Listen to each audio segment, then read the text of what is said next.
قرآن کریم کی تفسیر جب لکھنے کی باری آئی تو انہوں نے احکام القرآن کے نام سے مستقل قرآن کریم کی ایک تفسیر لکھی ہے، تو اس تفسیر کو دنیا میں ایک مقام حاصل ہے، اگرچہ اس کی تکمیل نہیں ہے، لیکن حضرت امام طحاوی رحمۃ اللہ علیہ نے اس میں جو قرآن کریم کے علوم کو، رسول اللہ صلی اللہ علیہ وسلم کی تشریحات کو، صحابہ کرام کے فتاویٰ اور اہل بیت کی تعلیمات کی روشنی میں جو اس کو بیان کیا ہے، وہ رہتی دنیا تک ایک کارنامہ سمجھا جائے گا۔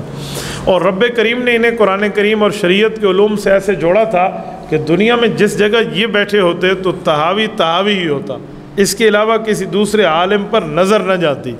ان کے علاقے کے قاضی تھے، بہت بڑے عالم ہیں، اور قاضی بنتا بھی وہ ہے جو فقہ اور شریعت اور دین اور حدیث اور قرآن میں ماہر ہو۔ تو قاضی صاحب کے سامنے اگر یہ بندہ آ جاتا امام طحاوی تو اپنی سواری سے اتر جاتے، سواری پہ نہ بیٹھتے۔ ایک بار ایسا ہوا کہ یہ دونوں سواری پر بیٹھنے لگے تو قاضی وقت سواری پر بیٹھنے سے رک گیا۔ جب امام طحاوی بیٹھ کے روانہ ہوئے تو پھر وہ بیٹھے۔ کسی نے کہا کیا وجہ ہے؟ کہا جی 2 وجہ ہیں۔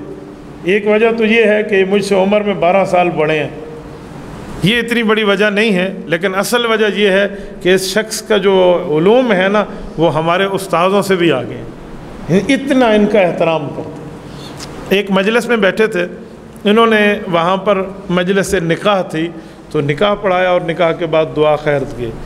تو اس وقت وہاں کے اس محدث کے پاس جس کے یہاں مجلس تھی نکاح کی، کوئی 12 افراد کی طرف سے تحفہ آئے، کسی جگہ زعفران کا تحفہ، کہیں سے عطر کا تحفہ، کہیں سے کوئی اور چیز، اس طرح۔ تو وہ محدث فرمانے لگے کہ حضرت آپ تشریف فرما ہیں، ان کے مستحق آپ ہیں، آپ کی موجودگی میں ہدیہ نہیں لیتا۔